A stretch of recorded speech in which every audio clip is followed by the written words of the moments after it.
Sveiki. Šioj daly pabandysiu papasakoti apie duomenų bazės tvarkymą Web2P sistemoje. C daly jums reikės sukurti paprastą duomenų, lentelę ir į ją surašyti paraginimo žinutes. Duomenų bazė yra modeliai. Modeliuose pradžiai reikia jas apsirašyti. Spaudžiam Edit, dbp failiukas. Čia aš jau pakeitęs, bet esmė, kad reikia palikti aprašymą, kur bus saugomi duomenys. Dabar yra tokia SQLite duomenų bazė, kuri iš tiesų yra tiesiog diske vienas failas, tokia labai mobili. Tai čia gali daug nelysti, ištrinti viską, kas ten buvo ir sukurti pradžiai reikia lentelę netgi paprastesnę, tokią. Ir išsaugot, Ctrl S. Čia kažko nori. Taip, išsaugojus galima nueiti back. Taip, back. Yra duomenų bazės administravimas. Padarom dar taip. Šalia atsidarysim ir kitą failiuką, kad biškį paaiškinčiau, kas ten buvo padaryta. Aš dabar atsidariau į peržiūros režimą, tai dėl to jis spalvotai. Taip, ką mes čia padarėme? Sukūrėme lentelę, kurios pavadinimas shouts. Ir joje yra dabar tik vienas laukelis, arba stulpelis galite įsivaizduoti, MSG, žinutė, kuri yra string, tai yra teksto tipo. Ir pažiūrim, kaip tai atrodo. Database Administration. Čia turėtų parodyti, kad yra lentelė shouts. Galim pažiūrėti, gal ten kas nors jau įrašyta. Čia jau čia reikės padidinti, kad susigaudyti. Taip. Čia jau yra keli įrašai, 6 netgi. Čia yra užklausa, kuri leidžia, taip sakant, atrinkti iš lentelės įrašus. Užklausa tai pagal kažkokią tai sąlygą. Šiuo atveju automatiškai sukuriamas identifikacijos arba numeracijos laukelis ir yra žinutės laukelis. Ir čia galima parašyti visus, kurie daugiau už 3 numerį.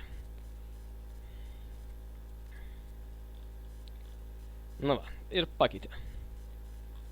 Galim sukurti naują įrašą. Reiškia, dar vieną pridėti. Taip, ir čia buvo pasiūlymas pridėti. Kažkur tai buvo pasiūlymas. Tu gali. Ar toks jau buvo? Einam pasitikslinti. Taip. Nepatiko. Dabar čia yra atrinkimas. Iki 3. Taip, padarim. Yra tu gali. Tai sugalvojam dar kokį nors naują. Parašom. Nebijok, viskas bus gerai. Irgi submit. Ir jis turėjo atsirasti. Čia galima daug pridėti.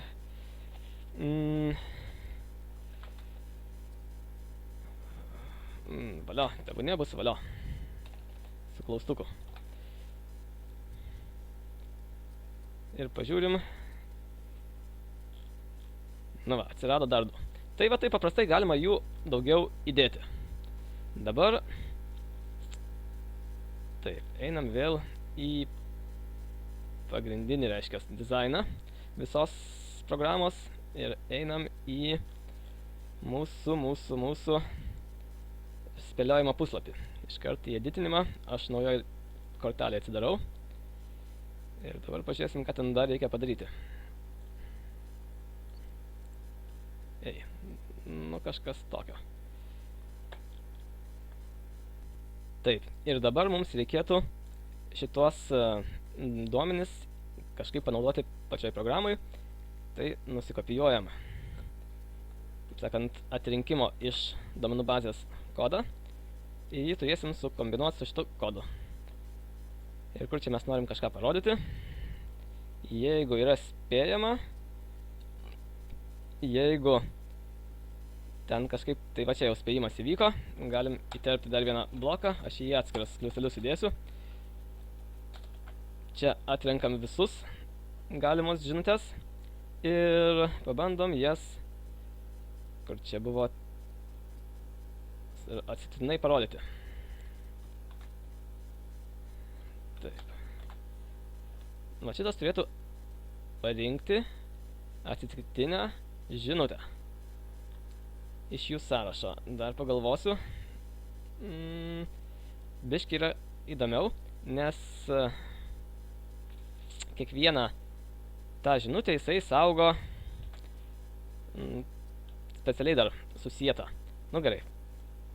Vieną dar parodom. Gerai, išsaugau dėl supikto. Ir pabandyti bus galima. Turėtų būti biški keistai. O kaip mes pabandysim? Vėl nueisim į bendrą dizainą.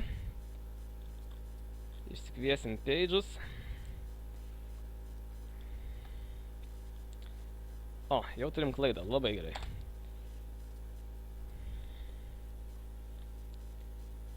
Aš ten per daug pritryniau pasirodo. Ups. Per daug pritryniau db. Supratau. Kai mes ištrynėm, tiksliau aš ištrynėjau autorizacijos leidimų reikalus, tai default failą pasidarė bėda. Mes tą failą galim nueiti. Ir čia yra tokia savybė įdomi, kad leidžia apsaugoti, kaip sakant, yra specialus nurodymas, kad reikalauja prisijungimo, norint atlikti tam tikras funkcijas. Tai mes tą reikalavimą prisijungimo atjungiam. Šitą failą dar kol kas jums daugiau lysti nereikia. Aš jį uždarau. Ir dar kad pabandom laimę. O, jau įdomiau. Prisijungiam. Petras, tarkim. Taip. Bandom spėti. 3. Va, kol kas rodo taip baisiai mūsų tą informaciją, nes joje yra lentelėje atrinkta gali būti daug laukelių. Dėl to kiekvienas laukelis turi savo pavadinimą čia dar įvestą. Tai mes tą pavadinimą turim išskirtinai jam nurodyti. Čia ne, čia ne, čia. Kai atrenkame mes tą 7, taip. Žinutę dar nurodom, kad iš to, reiškia, atrinktos serijos žinučių naudoti jos laukelį būtent MSG. Turėtų būti geriau. Išsaugom. O. Ir jau dabar rašo gerai. Valio. Taip, dar kart pažiūrim, ką mes padarėm. Mes nuėjome į duomenų bazės failą, sukūrėme, ištrynėm ten beleką, kad buvo daug. Palikom tik tais duomenų pačios bazės aprašymą, kur jinai saugoma, ir vienos lentelės sukūrimą. Shouts. Tada įterpiam, kur čia mes terpinėjom, turbūt jau uždariau, bet Database Administration įterpėme naujų keletą dar užpildėme lentelę ir tuomet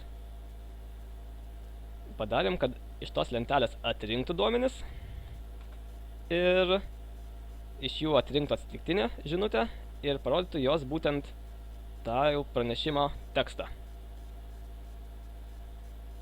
Taip, jums dar reikės papildyti, kad veiktų pagal prie žinutės būtų skirtingos. Kuo arčiau tikslo, to gali būti, kaip sakant, drąsesnės žinutės, o kuo toliau nuo tikslo, to labiau paguodžiančios.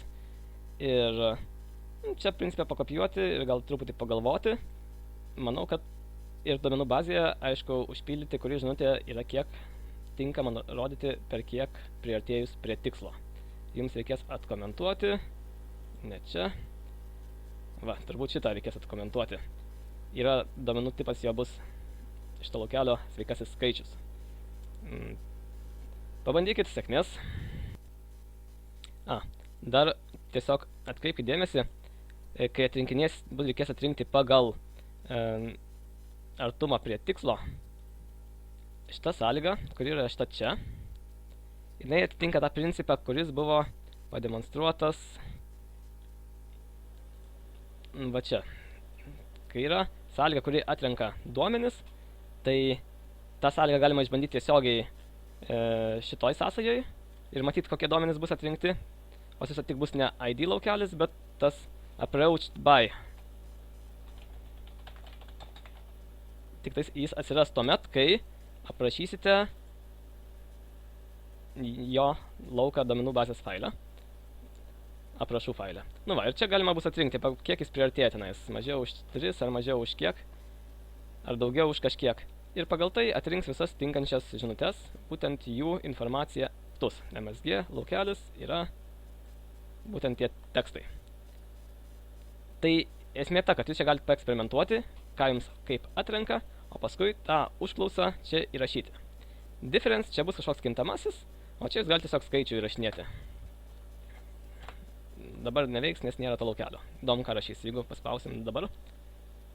Nu, sako, kažkas tai nepatiko. Jeigu kažkas nepatinka, jis, jeigu kabliataškis, kabliataškis čia nesmė. Esmė, kad tokio laukelio nėra, tai čia spjaudosi. Tai kai bus, viskas bus normaliai. Nu, tam kartui užteks, bandykit, sėkmės.